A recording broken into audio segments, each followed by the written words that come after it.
So, we finally got some news. Version 1, or I was going to say 1.5, 15.0 update planned for late June. So, that is about a month from now. New content. We have received a lot of feedback regarding new content and are currently developing something new that we aim to release in June. This content will take the form of a single player, high difficulty quest where the players can try their hand at upwards of 6 stages. Okay, I'm liking that because, quite honestly, having more stages, it just breaks up the monotony of, oh, 4, or was it 3 stages, 1 boss, or 3 areas, 1 boss. So that's usually how it goes. I think it's 3 stages. I don't know. I don't really play it, just auto nowadays, so haven't really had anything that I want to grind. So I think it's 3 stages, 1 boss. It's either 2. It could be 2 stages. No, it's definitely not 2 stages. It doesn't feel right. That it's got to be 3 stages, 1 boss, for a total of 4, if I remember correctly. At the moment, we can only share the in-development images below, but we hope you'll stay tuned for more information on the official release. So maybe we'll get some content that's actually worth playing. I haven't even done Senkaimon, and I don't know, since I think I got sick earlier this year in January with that one disease that spread around the world for a few years and caused a lot of problems. Yeah. So that means the last Senkaimon I completed was in December of 2022. Okay. So, in development images below. Here's what it looks like. I don't know what the hell is. I mean, I know it. Oh, wait. That's interesting. Chained over the characters. So that means, do you got to use this guy until he faints and then you get to use the next character? Or is there like one of those buttons that you find around that you go and destroy that will allow those to be used for a certain period of time, and then once, if you wanted to switch to a different character, you could do so. But then what happens if this character faints? Does it game over because these guys are sealed, or does it automatically go to the next one and you can't choose? Because one is stupid and one is actually a pretty good balance of difficulty. If let's just say this character gets knocked out. If it's a game over because this character faints and the other 2 are sealed for some reason, and it's like a permanent seal until you destroy an item, or not item, but like a little device or something, then that would be kind of dumb. But I can see that it's basically forcing your hand to use the next one there, or just a random between the 2, because then it's going to force you to use a specific one that you may not actually want to end up using in this situation. So definitely interested in that, to see more on this. Is there anything else that I can get? So, okay, level 20.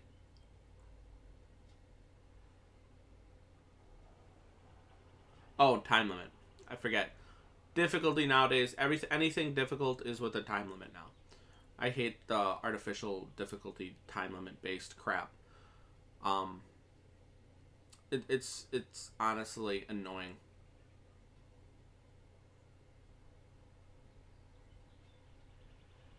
I wish they would do away with every single difficult with air quotes around it. Having a time limit is just dumb, lazy. I would take harder enemies, more stages with harder enemies and like mini bosses than time limits. I know it's Bleach Brave Souls, but it's just getting boring at this point. So, either way, let's go to the second stage. The second screenshot. So 1, 2, 3, 4, 5, 6, 7, 8, 9. Are they saying that there's 9 stages? And this is the time limit for completing. Oh. Huh. If I'm reading this correctly, I think stage 1 you can only use this character. Stage 2 you can only use this character. Stage 3 this character. 4, 5, 6, 7, 8, 9.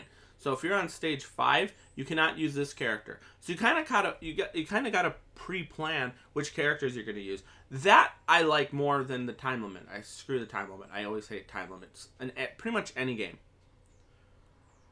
I just don't like them. I think it's like, because I'm a person who likes to casually enjoy and go through the content at my own pace, no matter what it is, whether it be a mobile game or a like what people consider a real game. I just like to casually go through it at my own pace. That's how I played Elden Ring. Went through it at my own pace. There's some challenging content in there.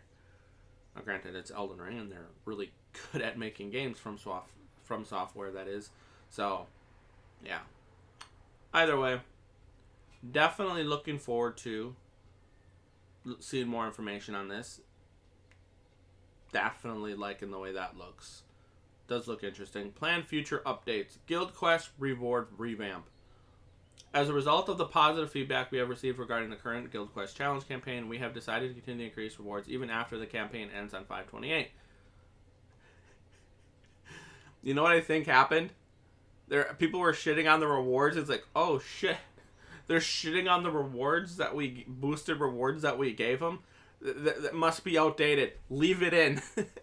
That's what I think happened here. Because that's what it makes it sounds like, anyways. Because when we first had the update, people were complaining about, oh, I'm getting less orbs. I'm not getting enough orbs. And apparently the rates are still the same. The only thing that changed was when you do get potion or super potions or certain rewards that are like that, it was doubled. So let's just say if you would normally only get, let's just say 50 super potions, with this reward, booster reward, it would go to 100. But you would still get the orbs. Like, for example, let's just say you had like a 1 in 1,000 chance of getting like the maximum amount of orbs. Then that means you would still have a 1 in 1,000 chance of getting the highest amount of orbs you could get in a single reward. It didn't change, at least from what I've heard. I don't do guild quests, so I'm kind of reliant on the community for that. But yeah, and I think that's pretty much it. Overall, definitely interested to see the full details to this new content. What does it entail? What are the rewards?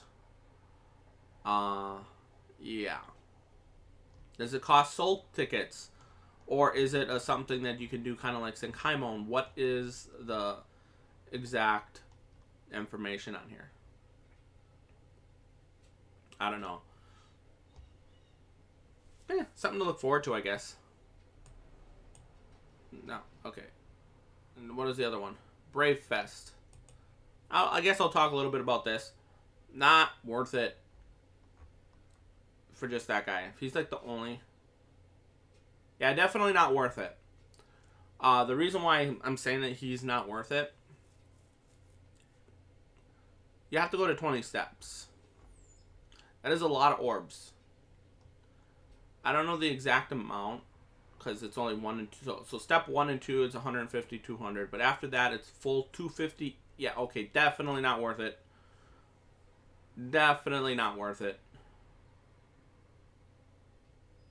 Yeah, no thank you. That is definitely not worth it. You're probably spending at least 4,000 plus orbs on this, by the way. And if you're a veteran, assuming you're not a big whale, obviously. If you're a veteran and you're low on orb sources, spending the 3-4K orbs, or however many thousands of orbs it's going to take, it's probably around 4,000. Orbs, you're looking at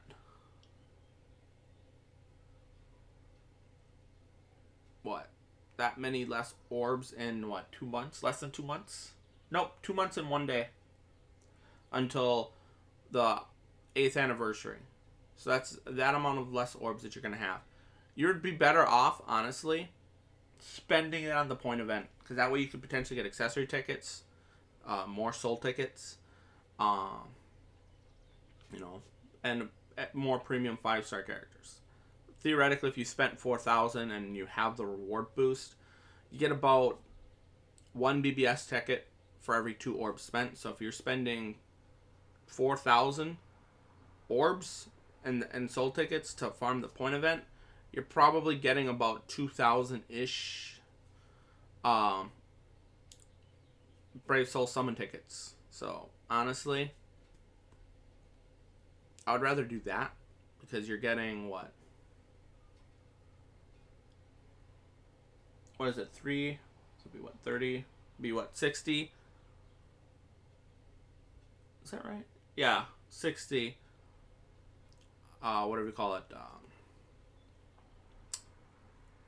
On average, 60 5 stars from premium pool. But that's up to you. If you want to spend that amount. If you're a new player, going a little bit on here might not necessarily be too bad of an idea. You know, like maybe like 5 or 10 steps. But like I said, I wouldn't go too deep on here as well. Mainly because we don't know what end of the month is. It could be premium, could be seasonal. There might be some good characters for end of the month. Then you have next month, which will be the swimsuit characters. And last year's was pretty good because they had 2 super potion characters and 1 potion droplet character, which was actually pretty good back then. I don't know what they're going to give us this year, but it could be really good. And then you obviously have mid-month next month, which will probably be a skip. Mid-month July is going to... Well, it's actually not mid-month, but it's a little after mid-month, like a week or so after mid-month. Then you're going to get the 8th anniversary of these characters. Well, maybe not these characters in particular. Ichigo is a maybe for being another 8th anniversary character. We don't know what the 8th anniversary characters are going to be. But this was 7th anniversary. One of the 7th anniversary characters. The other was Yuryu. So I'd probably save my orbs for that banner. It's going to be a better banner than this one. And chances are this character is going to appear on that banner anyways. I think last year's 6th anniversary Aizen and Artbook Ichigo were in the banner, weren't they? Correct me if I'm wrong, but I'm pretty sure they were in the premium version of the anniversary part 1 banner. So I think that is pretty much it. Thank you for watching. Have a nice day. See you guys next time. Peace.